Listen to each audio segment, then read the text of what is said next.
Hello కావాలి, ఎలా ఉన్నారు అందరూ బాగుండాలి, అందులో నేను ఉండాలి. Welcome to Sandhyahani YouTube channel. నువ్వు ఎన్ని గుడుల చుట్టూ తిరిగినా అమ్మ లాంటి దేవత దొరకదు. నువ్వు ఎన్ని సినిమాలు చూసినా నాన్న లాంటి హీరో దొరకదు. ఎందుకంటే మా అమ్మని నేను మిస్ అయ్యాను కాబట్టి. అమ్మ లేని పుట్టిల్లంటే అస్సలు చెప్పనవసరం లేదండి. మా అమ్మ 2021లో కరోనా వచ్చి చనిపోయారు. ఆడది భర్త లేకుండా అయినా జీవించగలదు, కానీ భర్త ఆడది లేకుండా జీవించలేడు. ఇప్పుడు మా నాన్న పరిస్థితి కూడా అంతే, ఒకరికి చెప్పుకోలేడు.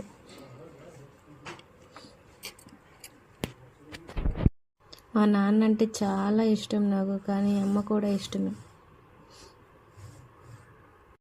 మీలో ఎంతమందికి నాన్నలంటే ఇష్టమో చెప్పండి. వీడియో నచ్చినట్లయితే లైక్ చేయండి, షేర్ చేయండి.